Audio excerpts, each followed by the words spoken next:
Good morning, traders. I hope you guys are ready to get started on another morning right here with the #1 morning pre-market prep show. I'm super excited to get into today's show. We got another great one for you. We're going to talk about what happened in Carnival. Man, we got to get into this conversation. Let's just say someone at Morgan Stanley is putting out a note out there, and we're going to talk all about it. NIO stock falling also on the Grizzly Research short report on out there. So if you guys didn't see that, we got a great guest today, Christian Fromhertz, founder and CEO of Tribeca Trade Group. We'll talk a little bit about what's going on FedEx, Shopify. We can even touch Bed Bath & Beyond. Looks like the CEO is leaving the company. We'll talk about those earnings also. Let's get into it. And like Joel said, the boys are back in town. No, the Bears are back in town. At least that's what it seems like. We'll get into it with, of course, Joel Elconin and Dennis Dick. Hit the like button. Let's get it started.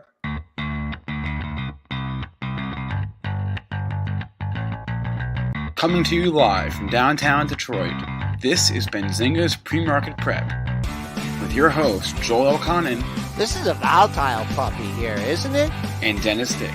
I'm bidding a penny. I will buy the stock for a penny. With everything you need to start your trading day.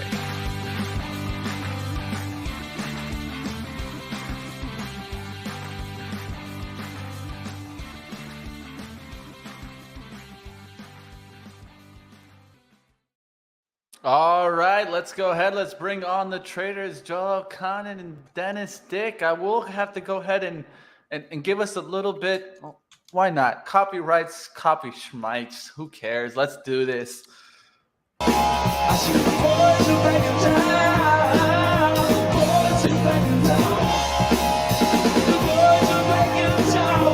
Let's get it started with this. Good morning, traders on out there. You're getting fined for that for sure. The fine's coming in for that one.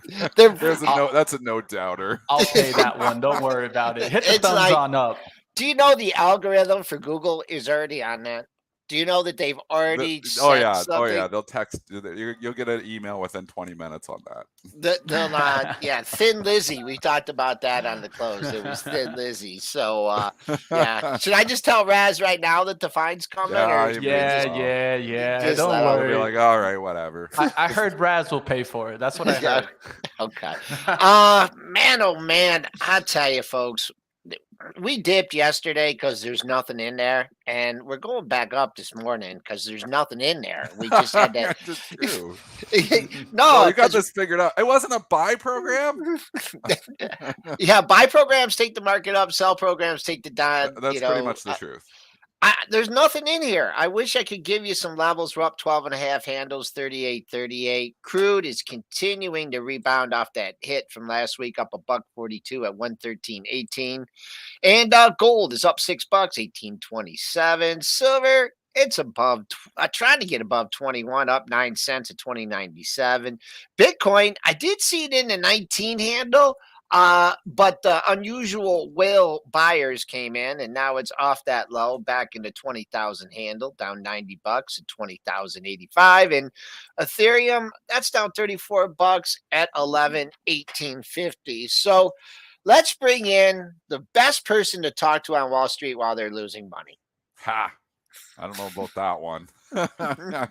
It's one of those days where, while the market's just ripping here, the S&Ps, but stocks are trying to follow now. If you would ask me 20 minutes ago when S&P went green, I was like, the only thing green on my screen is oil and a couple of banks. Now there's been some other stuff. Now you're starting to see a little catch-up trade here. Now my P&L is actually starting to look better because of short SPY and long stocks. And I'm like, I'm losing a lot of money right now being short SPY and long stocks. It doesn't make a hell of a lot of sense, but it has come in. My P&L actually, I believe, just went green. It did, which I was heavy red. And I guess I should have added to it. Just short more SPY, buy more stocks, because a lot of these stocks come back. So it's interesting in the pre-market and the after hours, how stuff can lag to a certain extent. But right now, the stocks are playing a little bit of catch up. When I tweeted about 25 minutes ago, there was nothing hardly trading green. I saw S&P started going green. Now you're starting to see some stocks roll into the green. So I'd say it's like a Christmas tree now, where it was all red. I got like 200 of the major S&P components, and there was like oil was up. and a couple banks, and that was it. Now you're starting to see some stocks go green. So I'm seeing it's like 50-50 now, actually probably skewed more to the green side here now. So we definitely got a rally on our hands, but you got it right, Joel. I mean, the reason we're going down, the reason we're going up, there's nothing in here. Nothing in here, meaning there's just air. So we're going to bounce around. We're going to have a lot of chop. I predict that's going to be the case until the next CPI number. All right, Mitchie, what do you got for us? Let's go. Let's get into it. God, of course, I already saw in the chat, Bill was on top of it. Yes, Morgan Stanley. And before we get into at least Morgan Stanley, we could talk about what was the announcement before that one. Right before that one, Barclay initiating coverage on Carnival with overweight rating, announcing a price target of 14. This might have taken your eyes looking at Carnival, but then right after, Morgan Stanley analyst here, Jamie Rollo, has remained cautious on the underweight rating on Carnival, and then coming on in with the new slashing of the price target. Let me go ahead and put this as a banner down at the bottom so you guys can read that. Definitely analysts slashing the price target to a new street low of $7 per share from 13 to reflect lower future fiscal year 2020 EBITDA guidance, mirroring weaker than expected occupancies, weakened pricing, elevated unit costs, and higher fuel costs. He also went a little bit further than that. Just a wee bit further. Just a wee bit further there. And jumping on in here, also introducing a new bear case of 0 in case a new major demand shock is materialized.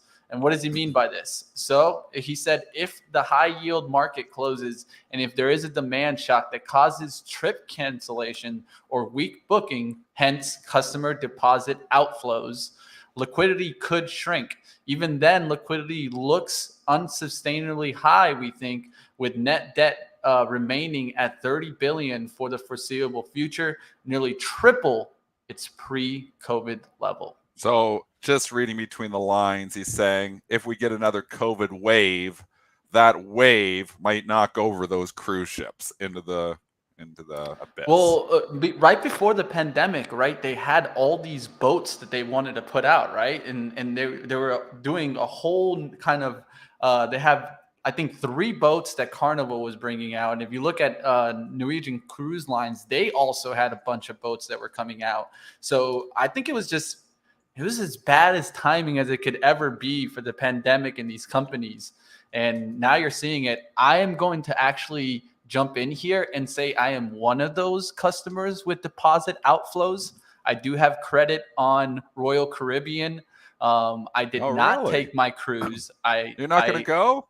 I am going to go probably next year, but right now, you know, with all the moving around and all that, I canceled my cruise, took the credit, and now I'm just holding the credit. I have about 1 year to use that credit, but just kind of stating that this could be the similar thing that you're seeing out there, trip cancellations. I think it's just, obviously it's a perfect storm. They cannot have decreased demand now because we know the fuel costs are higher, the debt costs are higher, everything is there. Their costs are going to be up. So what the analyst is basically saying is that the demand has to stay up. And if for whatever reason, for any reason, the demand drops off, the cruise ships could actually have a liquidity crisis here, meaning they might not be able to pay their bills. So at least he's saying that for Carnival. So, I mean, all the cruise ships are getting hit hard. We've said it. We've been talking about Carnival Cruise Lines, just saying, what are they pricing in here? Because we are back very near the 2020 lows when they weren't sailing. So now they're pricing in like basically another possibility of 0. And so the MS analyst is just stating the obvious here. This is a distinct possibility. I think we actually mentioned this a couple of weeks ago on the show that there's a non-zero chance that this could go to 0. So meaning that I don't think it's going to happen, but it's possible. So I would agree with the analyst. It's a bold call to make. It's why the stock is trading down so much here today. You very, very, very seldom see an analyst come out with a bear case of 0 on a stock. So it's going to get headlines. It's going to get press. I've seen it mentioned twice already on CNBC. Yeah. It's the big loser of the day. Carnival Cruise Line is taking the other cruise lines with it. NCLH is down 4%. RCL, which I just so happen to be long overnight and getting killed on it, down 3.69% as well. So Not a fun day to be long the cruise lines. I mentioned Dana a lot, but Emily used to say, instead of on purpose, she'd say by purpose. Do you think the Morgan guy did that by purpose, just to sack the BCS rating? Maybe Maybe that's possible. he doesn't like the guy or something, because Well, the Barclays rating came out right after the bell, and that Yep. Morgan Stanley paper came out later for sure. Yeah. It might be. You sometimes see that. They're like, oh, yeah? You think Jamie you're was sitting overweight? at his Well, we've desk been and sitting was on this- like, "Watch Yeah. this Send. one. I got Watch one what happens ready for here. you." You like them apples? How you like them apples?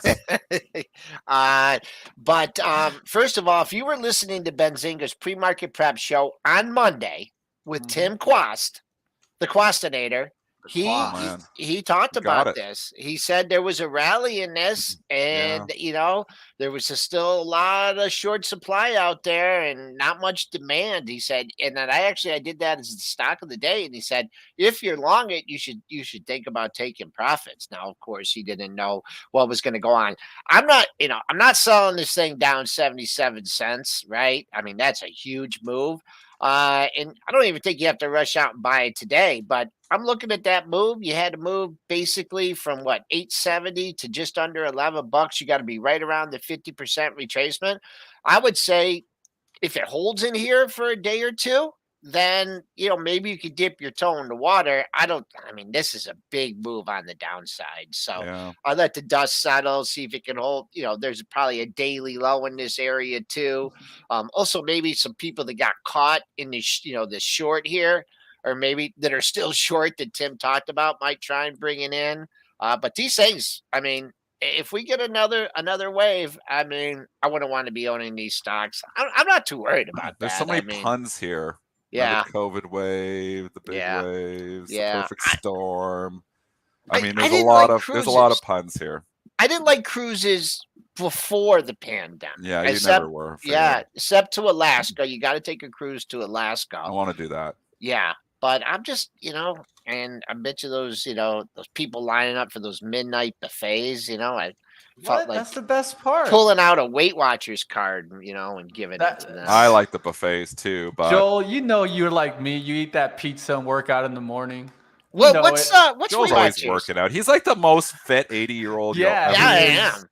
I didn't get in the pool today though because it was 55 and a little bit rating. And you can't swim 55.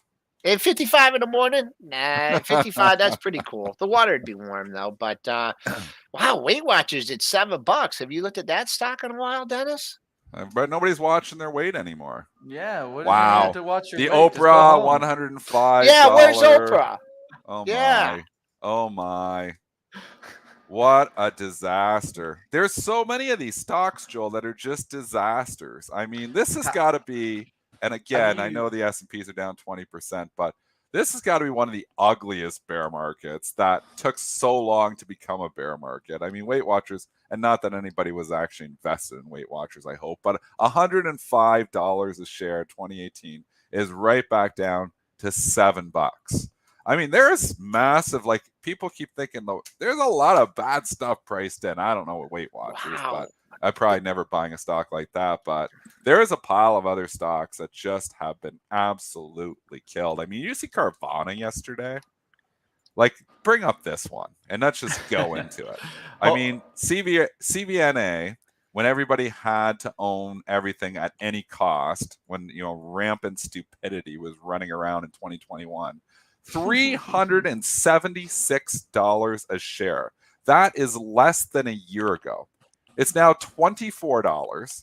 Its debt is yielding 17 or 18%. At least that's what CNBC was saying. I don't confirm that because I'm not a debt trader. So if you got debt running at those rates, it's a good possibility that this stock is in trouble. And is there a possibility CVNA goes to zero? Absolutely. Is it going to go there for sure? Nobody knows anything. But you think $24, how can you go wrong? It was 376. It's going to come back.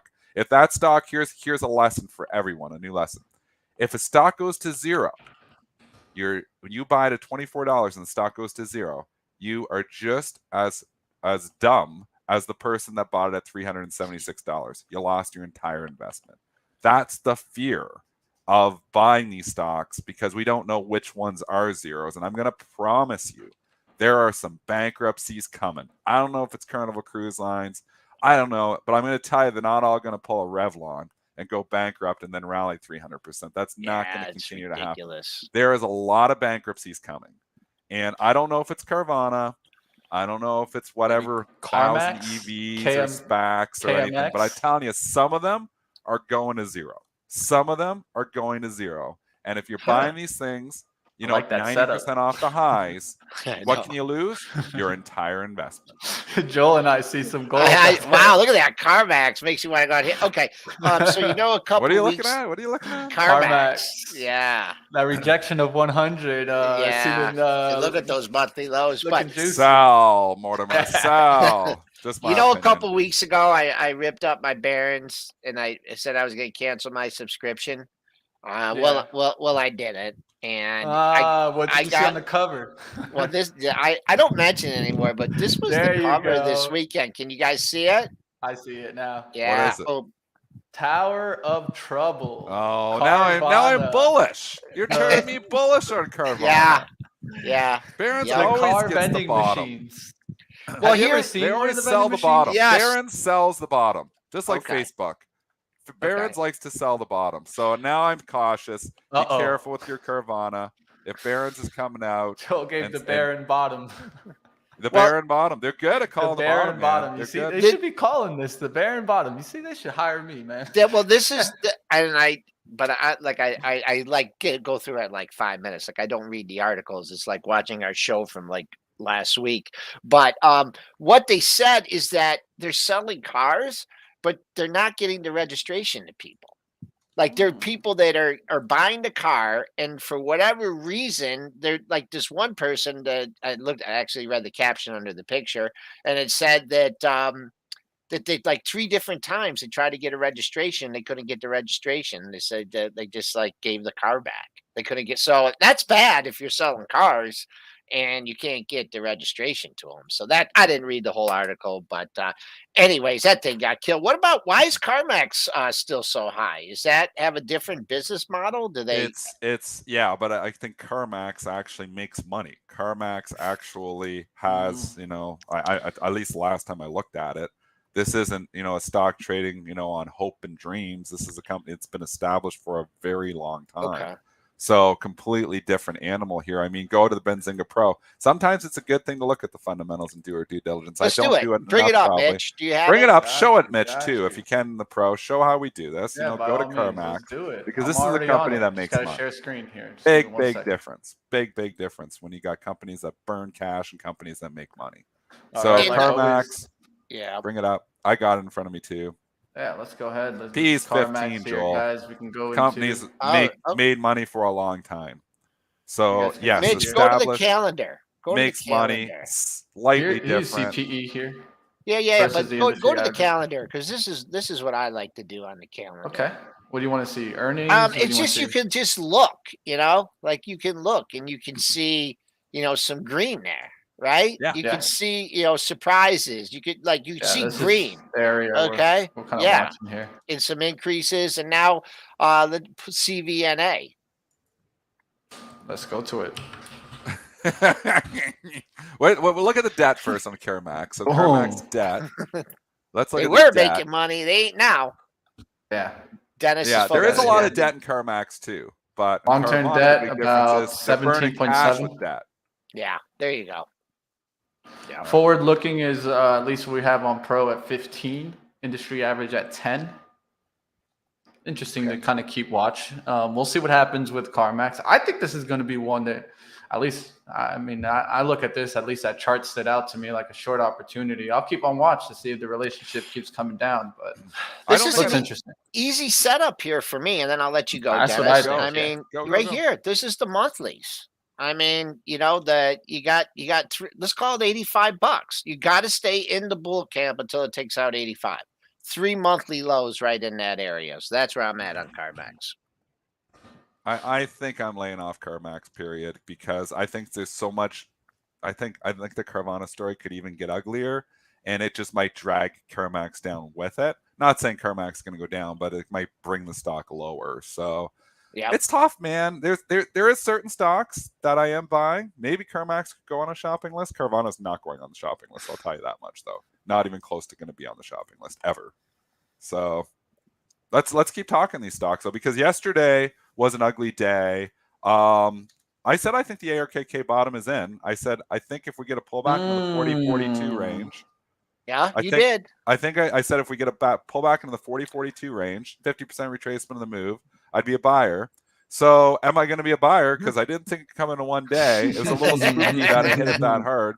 35. Let's do 50% retracement. 35 to 46, $11. About $40. About $40 to give you a 50% retracement. I think ARKK could bounce at 40. So I do think, I don't know long term. Again, like I said, I wouldn't buy ARKK long term because I just don't like her investment strategies. But short term, I think it turned. It did turn. Did it turn again yesterday? It was an ugly, ugly day for growth. So it may have. But 40 to 42 was where I was saying I'd be a buyer. We're coming in there. I think first time down at 40. I think ARKK bounces at 40. All right. Let's see if it gets let me give some comments here from Wood, just because we've always been talking about how she's always been stating deflation. We should just call her Wood. Man, why have we never done that? We always call her Kathy, Aunt Kathy, you know. Not just Wood. We call her lots of things. We never just called her Wood. That's just a good name. Like her last name is just a good nickname. Wood. I like that. Let's get some comments from Wood. We were wrong on one thing, and that was inflation being as sustained as it has been. Supply chains can't believe it's taken more than 2 years in the Russia invasion of Ukraine. Of course, we couldn't see that. Inflation has been a bigger problem, but it has set us up for deflation. Thought that those comments were pretty interesting there. I mentioned yesterday on, of course, Swap Box. She says the same thing. You want to know like how confident she is? She's completely she's bag holding so much stuff that she doesn't even trade anymore, Joel. I know. You might as well unsubscribe from the ARC transactions. She used to make like 50 trades, 8 trades. She makes like 1 trade a night, and it's like some small little trade. She doesn't make any trades anymore even. I don't even know what she's doing anymore. What's she doing over there? I like how the chat's stating there too. That she said that she was wrong on only one thing. Only one. What? What did she say? She said we were wrong on one thing. Not like we were wrong on many things. We've only been wrong on that one thing. She only had one stock green. Tesla it was for the longest time, I believe. It's tough right now, man. She had like 35 positions, and somebody said she's down in 34 of them. I mean, that's impressive. Also, innovation solves inflation, right? We'll see what goes on out there, but definitely ARKK is in the battle. We'll see if this is a bottom put in. There's definitely some bottom on the chart. Now let's see what happens out there with the growth stocks. If they continue down, or is there continued kind of the value beating, right? But let's go into some other headlines on out there before we get into Christian Fromhertz. If you guys are excited about that, let me know in the chat. We love Christian. Of course. Let's go into NIO news. I think that's important definitely to touch. Let's go. And this stock is falling on the Grizzly Bear research report, you know, that as they target the EV maker. This is actually one, and you guys can look at live trading yesterday. I was looking at NIO for a short, didn't get into it, and I'm like, because I saw the news of China, you know, kind of releasing some of the international travel. I had seen this one run for a couple of days now. It looked like a moment to kind of finally sell the news. It was on the rumor moving on up there. For reopening. And also LI came out with the offering yesterday of $2 billion at the market. But what was in the Grizzly note? In the Grizzly note, you'll see a lot of comments of what they're talking about. First is concerns about cooking the books. We've always heard about concerns about cooking the books in Chinese stocks. They go a little bit further into this. If you guys want to take a look at it, I would go into the research report because it's very long and extensive. They talk about NIO's battery asset manager provider, and they talking a little bit further on that has happened before. Another note in there also includes risk of margin calls. So there's a lot in here. I think that you guys need to kind of keep an eye out. They did state about how in 2019, transferred 50 million shares to establish a fund to give shareholders greater governance, but then pledged these shares to UBS to secure a personal loan. NIO stock has declined more than 50% since that pledge. And so they believe that an unknowingly exposed investors to a potential margin call here. So a lot to kind of mention. I would go into the report, but of course, NIO definitely taking a hit on it. I just can't touch. I don't know. These I'm are not tough. into the EVs, so why in the hell am I going to buy a China EV? So, Well, that's what they sell the most. I mean, at so they least to say. that, Now that you're telling me case. they're possibly cooking the books. What? I don't know. I'm just staying away from. If I was buying a China stock and I said, as trades, I think you can on the pullbacks here. It'd be Baba, it'd be JD, it'd be Baidu. I'm not going to go any further than that because again, these smaller ones, I don't want to get DD'd. I don't want to get what was the Starbucks of China? What the hell? Luckin Coffee. Luckin Coffee, Luckin baby. Coffee. It was not Oh Luckin. God, it wasn't lucky at all. Yeah, that was what's a tough one. that's like it's multiple symbols, Mitch. L. Oh, I don't even look at that one LC anymore. something. You stay with that one? Maybe the I don't cat No, knows I that just one. check it out. I love to see bankrupt stocks. See how they do. Is it bankrupt? I don't even know what it is. What, Dennis? You Probably should on the- know. Did it I ever think it's on the exist? OTC. I think it's still on the OTCs. That's what I Joe's think it's. talking Come about. on, help me out, Chad. I don't want to look Too many it up. symbols. Once they're over 4 symbols, I don't type them in LCNXY or anymore. something? Me too, Dennis. It's hard to remember. 4 symbol anything. limit, man. I got some time, Oh, It takes come time to type on. in those other symbols. Slows you down. I'm in a hurry all the time. 3 or 4. You got 5? I stay away. 5 symbols? No, thank you. Simple rules. Going on page 6 of my trading book. You got more than 4 symbols, more than 4 letters in your symbol? Here it is. Not interested. LKNCY. Thanks, chat. You were really quick on that one. You see, this is why we have to chat. LKNCY. I got it up. Beer guy. It says $12.96. Monkey. Did Little they do some bill. reverse split or something? That's pretty good. It's there. You have a it is. long-term chart. Show the long-term chart. Here's the Oh, so it's monthly. come back. Yeah.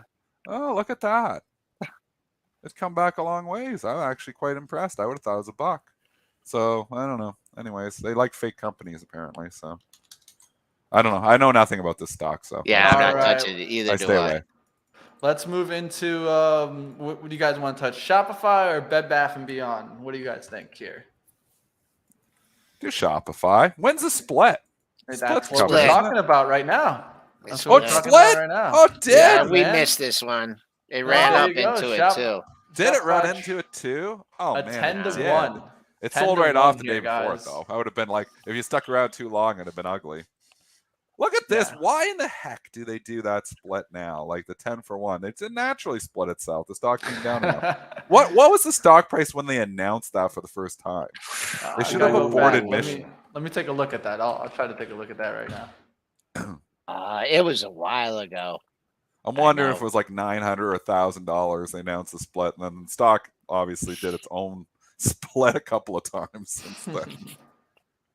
Yeah. Canadian Ottawa, darling. I still love the company. The stock price has been nosebleed forever. I will rebuy this stock one day. This is not a zero. I'm going to say it right now. Shopify is not a zero. I'm fairly confident of that. Is it a April $35 13th. stock? Is it a 30, 25? I mean, at a certain point in time, it's going to be a buy. I don't know when that time is.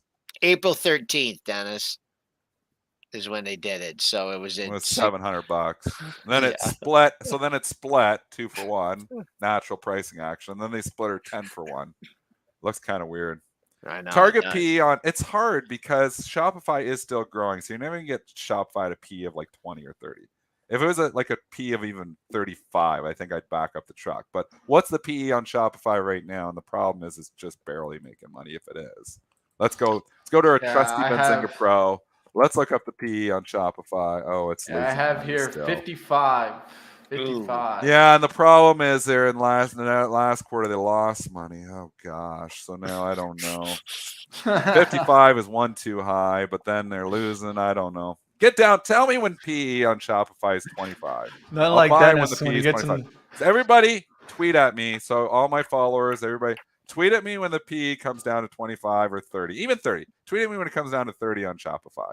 So if it gets cut in half one more time, exactly. That's what gets I cut was in half looking one at. more time, one more split. I'm buying 17, Shopify. One more 17 split. around there. $18.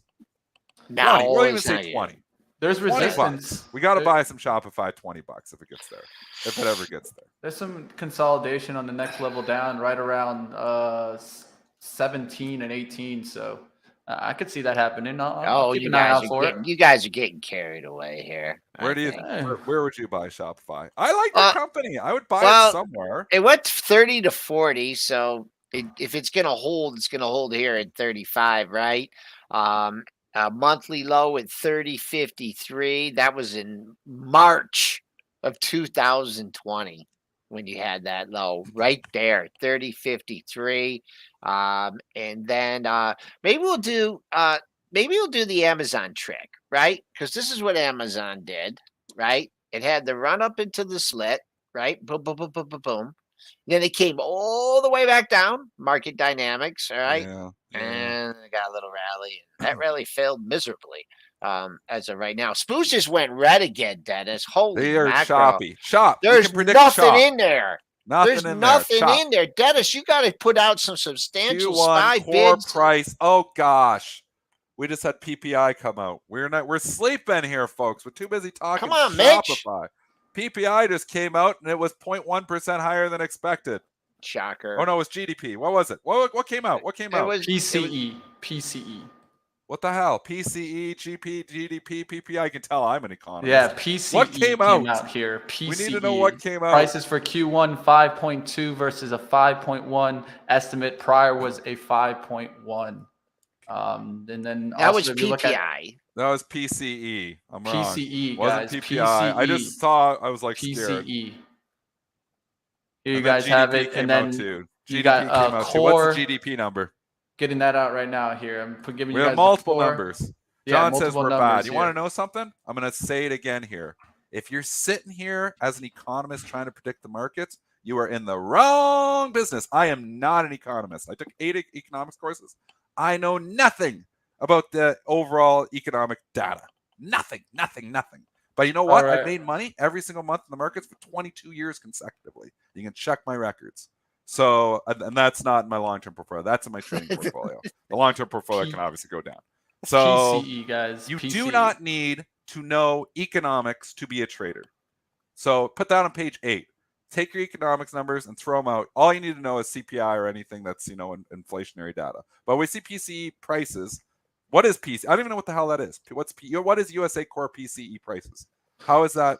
What is that? Do we know? It's also a measurement of inflation. And there's a couple of measurements of inflation that we kind of rely on. And we do CPI. Do we know what PCE? I don't even know what it stands for. Chad, help me out. I'm not an purchase, consumer. All right, so it's the personal income and outlays expenditure report. Price index. So this is new for me. I'm learning something about the economy. It reflects the changes in prices of goods and services purchased by consumers in the United States. So essentially, it's the kind of the changing of the pricings of goods and services. So a lot of people like to use PCE as a little bit more forward-looking than CPI, but of course, that's all like Dennis just said. It's economists kind of playing that game there. But pricing here, Q1 5.2 versus a 5.1 estimate. Prior was a 5.1. So it doesn't seem like the estimates were too far off by a 0.1. Also for the core that it's included there, and GDP off also by 0.1.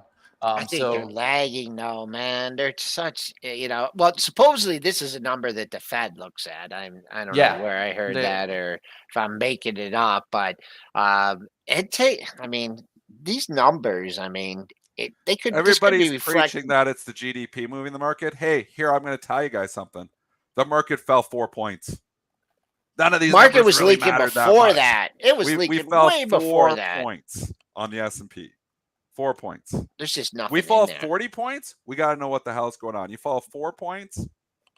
Oh my gosh, we fell 4 points. Well, we just rallied 25 points on nothing from 7:30 to 8:30. So We got to stop worrying. If you're a newer trader, here, one more rant. If you're a trader that makes so much money watching economic data, by all means, continue to do it. But if you're a new trader trying to figure out how to make money in the market and you're looking at economic data to give you buy and sell signals, you are in the wrong business. These economists suck at trading. They're good at, economic stuff, but they suck at trading. So again, make fun of me all you want. You know what? You're going to see my June numbers in 2 days.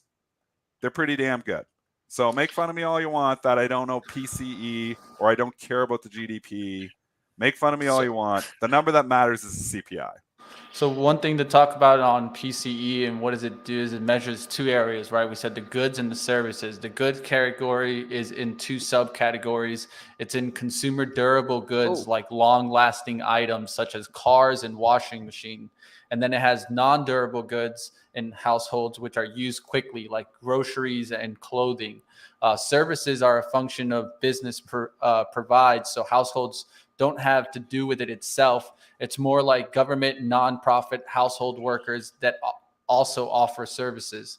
So we could talk about examples there would be like dry cleaning, yard maintenance, financial services, and personal consumption drives almost 70% of the economic output. That's why they would say this is important here. We started leaking right here, right, folks? That was in like 808, right? Mm-hmm. 809. And there's also mentioned 808. No, we did take a spike down on the whatever the hell. Right here. This is 830. So it did have a move, we took a spike down on it. The meat of the down move, 5 points on it. But yeah, the meat of the move was from like 808, 809, and as far as the dry cleaning indicator, I mean, I'd never go there anymore. I mean, I don't wear any nice clothes. And I talked to my guy, I've been going to him for like 25, 30 years. He said he's back at, he's not back at like 65, 70% pre-pandemic. He just can't get back because people aren't going into the office and wearing fancy clothes. So that's my dry cleaner indicator. Shout out to Chris. He's incredible. It's Christian. We go to Christian. I wanted to give him a second. He wants to talk PCE. So let's go ahead. Let's bring on Christian Fromhertz, guys. If you guys don't know Christian Fromhertz, I will say definitely give him a follow on Twitter. I've been following him for a while. I watch his daily recaps from Tribeca Trading Group. So let's go ahead. Let's bring on the founder and CEO here, Christian Fromhertz. Welcome to the show, or welcome back, actually. Hey guys, how you doing? We're taking a lot of heat from the chat. Yeah. We Can you stick up for us, Christian? And they all hate us. They all say we're idiots. So Christian, please bring on some smarter people that know what the hell the PCE is. You said you could talk PCE. They're saying it wasn't even a PCE number. I saw it on CNBC. It said PCE. So I guess CNBC is wrong too. What data came out and talk to us about economics? Because Christian knows a lot more about economics than I do. Well, we had a couple things that came out, and I agree with, basically, I love your guys' analysis every day. You guys are just on point every day. But this is one thing, probably I agree about 95% of what you guys say. But I think this is one thing that's the economics I think are actually important. And the reason is because what the Fed is doing right now is really driving the market, right? We know that we've got another Fed meeting coming up where they're looking at 75 basis points. It's kind of an unknown what they're going to do thereafter with what the speed, of the rate increases and the size of them are going to be after that. So, if you kind of take the next derivation of that is, well, what's driving them to increase interest rates, right? And again, you don't want to fight the Fed, right? Which is a famous saying. So I think it's important to, monitor what the Fed is saying and the speed of the increases. But then you take it the next step. Well, what are they watching so closely? They're watching the inflation data, right? That is going to give us some clues about, for sure, whether or not they're going to be, if they've got the hammer down on more rate increases. So it was very difficult. It's always very difficult to listen to when there's these congressional testimonies where Powell spoke, 2 different days last week in front of Congress. It's very noisy. It's the questions that Congress, asks are ridiculous. But and that's why half the time you're sleeping during these things. But if you listen to what Powell said, there was a question about inflation. What do you watch? And the number one thing that he said was, I watch the the PCE deflator is something that they closely monitor. I know FinTwit loves the CPI report, but he said that they also do look at the CPI report. But the number one thing that they do watch in terms of in terms of like economic reports, I'm sure they watch other data points. They probably have a whole bunch of different things that they analyze, but they did say that the PCE deflator. So we got the quarter number today. Tomorrow is the month over month number, which is the sensitive number. So that's tomorrow. And I think tomorrow could really be, it's also quarter end. So I think tomorrow is going to be an interesting day. But if that number comes in, they're looking for a 0.7 tomorrow for the PCE deflator. And yes, I think that's right now, unfortunately, these are very important things, because if that number comes in less than expected, if it happens to come in 0.3 or 0.4, this market's going to take off. If the number comes in worse than expected, then you're probably going to see a little bit more of the same. But yeah, the market is going to be really, for the next couple inflation reports, that's going to hinge a lot based on, the overall direction and the risk taking that's going on right now in this market. I don't really think, a lot of big institutions are going to want to, really add a lot of risk until they start to see the inflation start to come in a little bit. Okay, completely agree with everything you just said. And I think if you've listened to the show for a long time, I'm watching the CPI data. If there was inflationary data coming in, I think it's important. I'm not sure how much the GDP matters right now. That's what broke. That's what, why the market went down 5 points. From my history, I don't look at economic data a lot, but I do. I have been saying, if you've been listening to the show, I'm like major cash until I see the CPI data start to tick down. So it's good that you're informing us. We got to be watching other inflationary data as well. And we're getting a good inflationary data point tomorrow, because right now I do believe, you do need to listen to some, to the inflationary data. But I just don't sit there on every economic data point and, I got to make my decision now because GDP came out. Well, I go back to agreeing with you now, because GDP is not one. It's, if you've taken a basic economics class in college, that they talk about leading indicators, lagging indicators. The stock prices are a leading indicator. So that's, number one, is that a lot of times we'll see things that are happening in the stock market because it is a leading indicator. GDP is a lagging indicator. So yes, it catches the headlines and people love to talk about what the GDP, but it's a lagging indicator. And I also agree, like, I don't look at every one of the economic data points that comes out. I pay attention to the ones that I think are really going to move the market, and the inflation data right now is really going to move the market.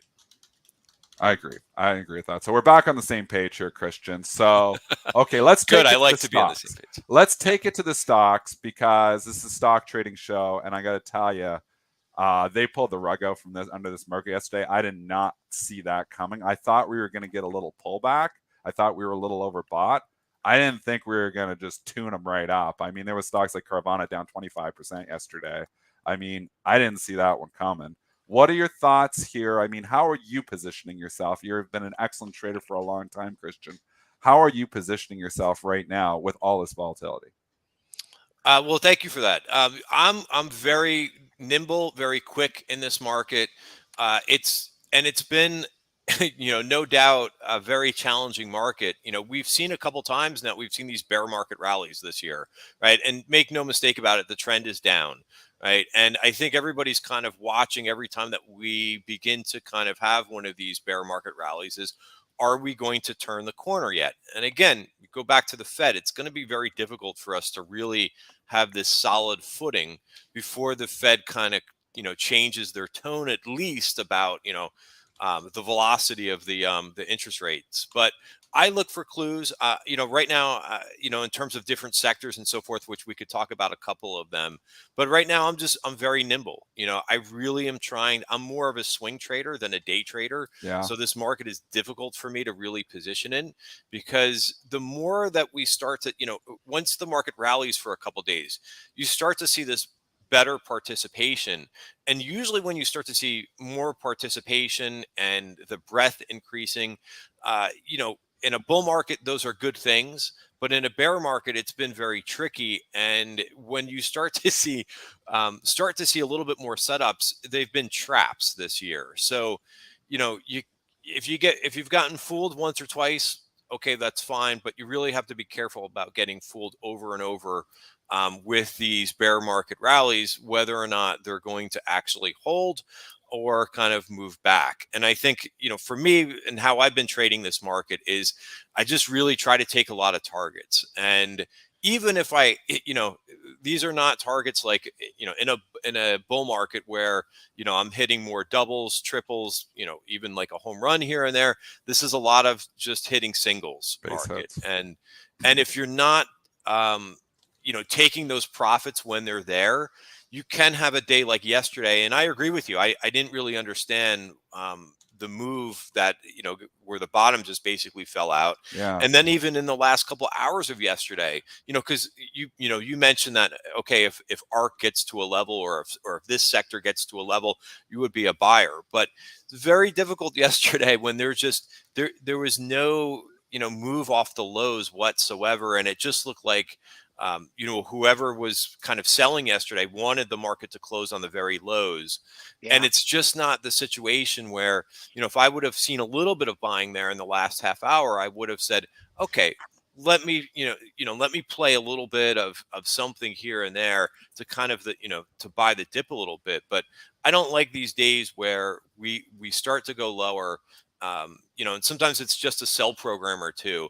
But, yesterday was what we've seen a couple times this year where there's just nobody's buying the dip and there's no appetite for and they're for the selling, risk. and you could feel it. Like when I looked at the market, what's today, Wednesday, on Monday, I had an average daily range projection of like 110, right? And that's how much, including the Globex ranges. And at the end of the day, there was a 55-point range, and it was just up, and then it was just basically no one. The bulls were a little. I'm not really buying big up here, but on the rally, people are like, "Hey, we had a rally." I'm sitting on some nice profits from the Quad Witch Friday, and it was just like one of those very indecisive days. I didn't like the price action the way we ripped up at last, part of last week, because it was a lot of the move was overnight. So this is the back and fill area. What are you looking at, Christian, to determine?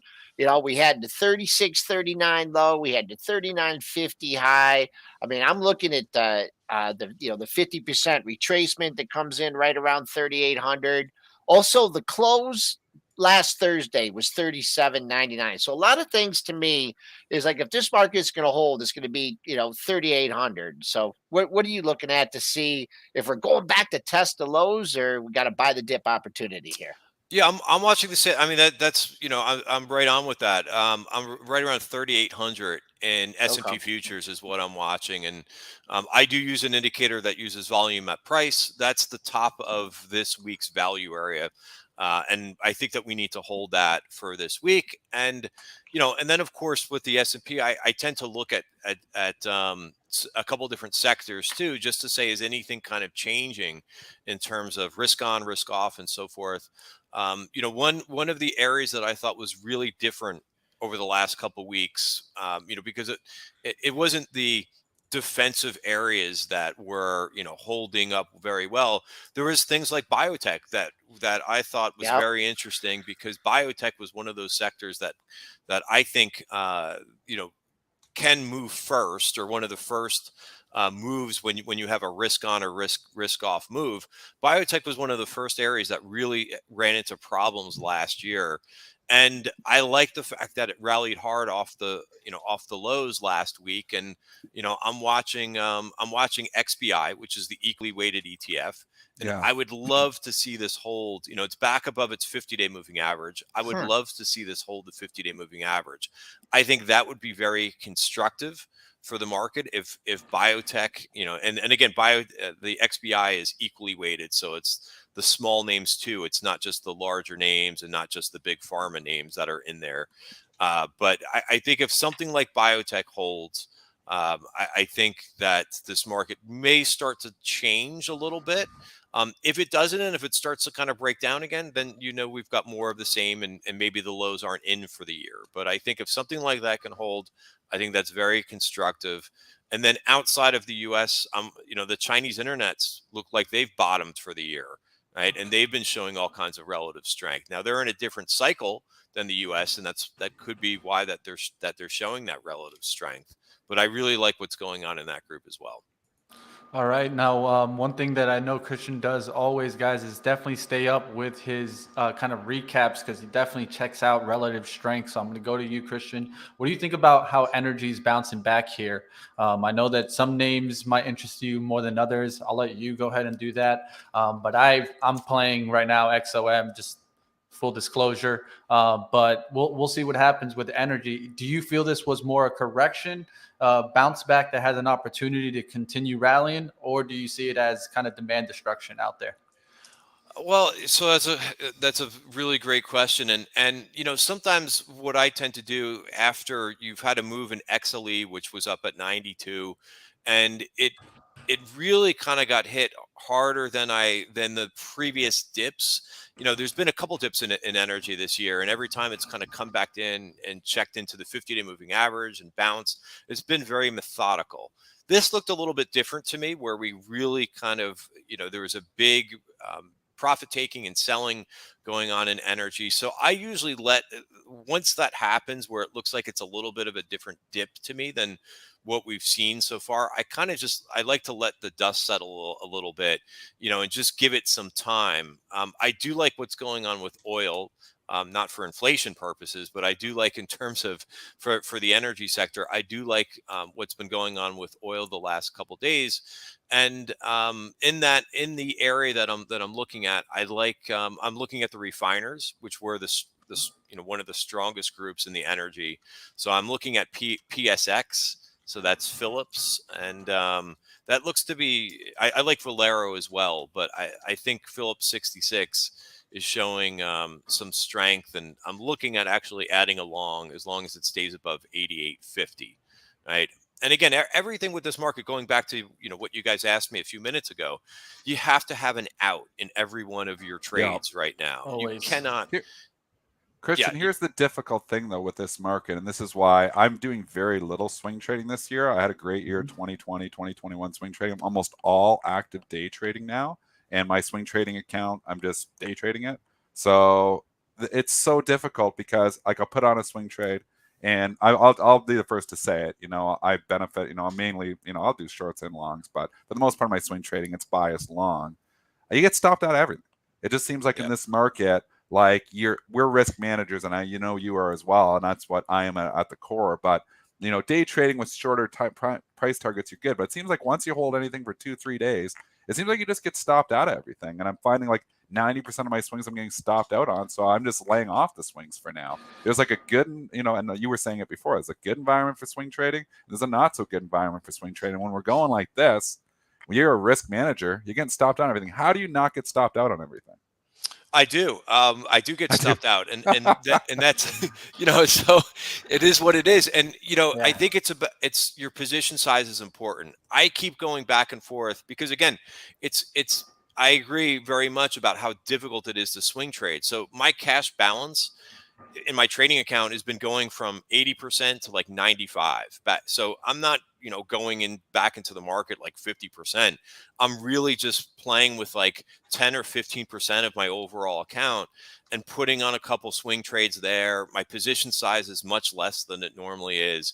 But yeah, I mean, and like on a day like yesterday, you really have to have tough skin in this market. And yeah, I got stepped out in like 3 or 4, trades. And thank goodness it was 3 or 4 trades that I had already taken like 2 or 3 targets in. Like I was in DQ, right? So I had already taken 2 or 3 targets. That's a Chinese solar company. But I had already taken 2 targets in that. So I'm like, okay, I got to take the last piece off for a little bit under, just barely under my cost basis. But you really have to monitor things very closely. There's no, in this market, if you're going to be relaxed, you're going to have, very bad days. But if you keep bringing up your trailing stops, right? So if a trade is working for you for a couple days, you have to bring up that trailing stop and say, okay, I'm out as soon as it gets there. Because if you sit and you're like, oh, I'm going to monitor how the day progresses, like there was no bottom to yesterday. So you can't do that. So if you're gonna play in the sandbox of swing trades, you've got to do things like put alerts at your cost basis, bring up your trailing stop, and that's the only way to do it right now to be able to kind of survive and advance and get on to maybe greener pastures in the second part of this year. Definitely couldn't say it better. That's definitely what I see also in swing trading right now, and being quicker to the profits right now isn't a bad thing. I've seen you also make some of those moves, Christian. Just be like, well, you got to take the profits when the profits are there, and especially in this market. But like always, and make it, and constantly make adjustments. I mean, there you go. You can't, just as Dennis was saying, you can't trade what your system was a year ago. You have had to kind of change and move along with, what we've seen this year. Yep, definitely. You always got to have some tools in the toolbox. And if you guys want some more tools in that toolbox, definitely check out Tribeca Trading Group with Christian Fromhertz. Appreciate you coming on. And like always, guys, give him a follow. I did put his Twitter in the description below, so you guys can go ahead and just click on it and get that follow. Thank you, Christian, for coming on, and we'll have you back on. Thanks, guys. Have a great day. All right, Learned so much from Christian. I mean, he's so level-headed. He's so professional all the time. One of our best guests. And, I go on my rants, and I'm kind of all over the place sometime, scatterbrain to a certain extent. But, he just made so many good points there. One, obviously, it's been a difficult environment for swing trading. Two is there is importance in some of the economic data right now, which I should say is, the inflationary stuff. You can't just poo-poo it all. And, sometimes my mouth runs off and you start saying stuff, which you really don't, which, I do mean. I mean, I'm not making money off economic data, but I do respect the CPI data right now. Anything inflationary data. And he's giving us other important numbers too, like tomorrow. So, I mean, there's so many good points that Christian makes, and he's humble too. And that's the one thing I love about him too. He's not coming on here and, just telling us how he's, kicking ass and taking names. He's humble as well. So thanks, Christian. I know if you're still listening, you're one of the people I follow on Twitter, and it's very important to, listen when you got, good people like Christian come on the show. Also with the economic data, it changes over time. Remember that we were focusing on the unemployment number for a long time, and that, back in the real old days, people used to, focus on the money supply.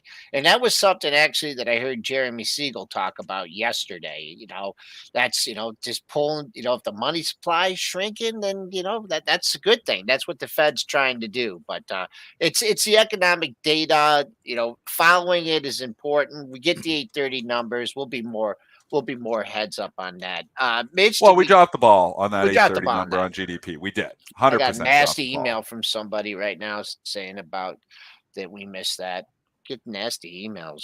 We do get tweets. A lot. We get a lot of good emails too, though. So it seems like, and this is something I learned back. Give you a Quiznos lesson here. Obviously I've done some very bad investments. People say I don't lose. I lost bad on that Quiznos investment back 20 years ago. One more Quiznos story. But they tell me one thing, and they did say this, that 9 out of 10 customers that have a good experience will say nothing, but the other, somebody has a bad experience, I've even said this wrong. 90% of customers that have a good experience usually say nothing about it, but 90% of customers that have a bad experience almost always say something about it. So it's like when we get, when we screw up on this show, they let us know, man. Like people will literally reach out to say how stupid I am. And I got to understand that a lot of times people, there's a lot of listeners here that actually do appreciate the show, that actually do come to listen to us every day. That, but when you get these nasty emails like Joel just got, or you get, the nasty Twitter messages, which, if I say something negative about Bitcoin, 1,000 of them come at me. It's like, it's hard to just turn it off and ignore it. But sometimes I just got to say to myself that there is people out there that actually do appreciate the show. I mean, we've been going for 7 years, gets 5, 6, 7,000 views a day for a reason. So I don't think the show is trash, like multiple people have said here today. I mean, there's been probably half dozen people in the chat that says the show is trash. I think, there's a lot of people that do appreciate our show as well. So it's hard though, as you're always taking in feedback, and the negative feedback, you always critique yourself too, right? Like I know I'm a pretty good trader, a day trader. I've made money my whole trading life off of it. Do I know that I'm a good commentator in the markets? I mean, me and Joel, I think we've gotten better. We did some voice coaching. We started this 7-8 years ago, and we were terrible when we started this, like trying to talk the markets. I went on CNBC, if you want to see something funny, in 2010. All right, my earpiece fell out of. Remember, my earpiece fell out of my ear. I couldn't hear what they were saying, and I'm literally sitting there, and I had no idea how to even speak. And I was nervous. My heart was racing. It was a mess.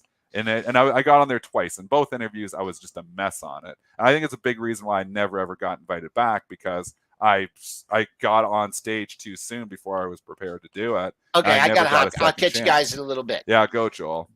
So, I mean, are we good commentators? Do we always say the right thing on the show when it's a live 1-hour show? Does Mitch always say the right thing on the show? Did we drop the ball in the 8:30 number today? Absolutely. We're not going to be perfect. We're trying here, though. I mean, the show is free. We're trying to educate traders. I don't know how good of a teacher I am, but I know I'm a pretty good trader, so I try to pass on those thoughts. I think somebody like Christian is an excellent teacher as well, and I can learn from those skills as well. So I think I don't have the patience to teach sometimes. So, but Mitch, I'll throw it back to you. I know we're running overtime here, so. Yeah, there was a lot of topics we didn't get into today. Definitely wanted to touch a couple topics, but I'll let Dennis go ahead and get on out of here. You can go ahead and get into your trading. Do what you do best, Dennis. Get back into that. It's been a tricky market. I'm just going to say, you're going to read on Twitter again. I'd say it one more time. People on Twitter, they never lose money. People on Twitter, aren't humble. People on Twitter like to brag because they're not confident enough in their own trading. They need to hear it from you to make them feel better about themselves. So don't believe everything you read on Twitter. I'm telling you, this year, as traders, there's a lot of traders getting absolutely crushed. And if you're down in your trading account, you're like, what's wrong? It's a difficult trading environment. Christian Fromhertz said it. It's a difficult swing trading environment. I do pretty good in this choppy environment because it's my style. Buy dips, sell rips, chop. I kind of do okay in this. But there's certain markets that I don't do that well in either. So, I mean, it's like at the swing trading. I've backed right off on it because it's not working right now. So I'm doing very few swing trades, both sides, short side, long side. So don't get frustrated. Stick to it. Better markets are ahead. We're not always going to be in a bear market. We're not always going to be in this chop fest. We'll have more trending markets. Swing trading will come back into favor. So just stick with it. Get smaller. Get, nimble when it's not working for you. But stick with it, and eventually we get into better markets. All right, Dennis, you have a good one. Go ahead and get into the markets and do what you do best, Dennis. I'm going to go ahead and start wrapping on up here. Like always, guys, you guys can come on over to live trading. We'll touch some tickers, touch some more headlines. One of the things that we've been focusing more is on the macro. So sometimes we aren't going to get to all the micro stuff that are out there, guys. But like always, you guys can definitely give your feedback and let us know. Hit the comments after the show. What do you want to see more or less of? That's what this show's about also, is you guys can run the show also. Trying to do my best to get through all the topics. Sometimes, got to get a little bit more on reining these guys in a little bit more. But hey, I let these guys go. I let them be transparent, let them be full to their comments. And one thing I will try to do for you guys is try to get to some more topics. I have heard that feedback before. And the only thing I can do is just keep giving you guys the headlines. And if you guys want to keep up with all the headlines, I recommend you go towards Stock Market Movers. Also, that's a show at 1 p.m. Eastern, and I touch them all. I sometimes touch 15, 17 topics on that show. And the reason why is we don't get more in depth. And here we get a little bit more in depth, talk about the market. Dennis gives us a lot of his informational edge that he's seeing out there by trading consistently throughout the after hours and kind of the pre-market hours. So like always, guys, smash the thumbs on up. Come on over to live trading. We can touch some other topics. We can go into Triple BY, what's going on there. We can talk FedEx. And of course, stay tuned. 9 a.m. I know Powell is supposed to be speaking. So if you see the market coming down right now, Powell is supposed to be speaking. So maybe that was what started the drop in the first place. I know that was dropping the European markets lower ahead of the comments. So it could be Fed Chair Powell knocking us down also a little bit further. We'll see what happens. Hit the thumbs on up. Come on over to live trading, and I'm going to get into some swing trading action. I got a swing trade on. I'm going to keep doing more swing trading. That's why I like Christian Fromhertz, because he trades very similar to the way that I like to look at the markets, which is focusing on rotation. Where is the relative strength? Finding those setups and trying to stay with the herd, try to stay with the money flowing. Let's go ahead. Let's get into it. Give me a thumbs on up. Let me know what you guys want to see more or less of. And now let's go over to, of course, live trading action. Let me make sure that redirect is set to that. Boom, got it here. All right, I'll see you guys on over at live trading. You guys come join us with, of course, Lord Ryan Zunaid and I. Let's get to it.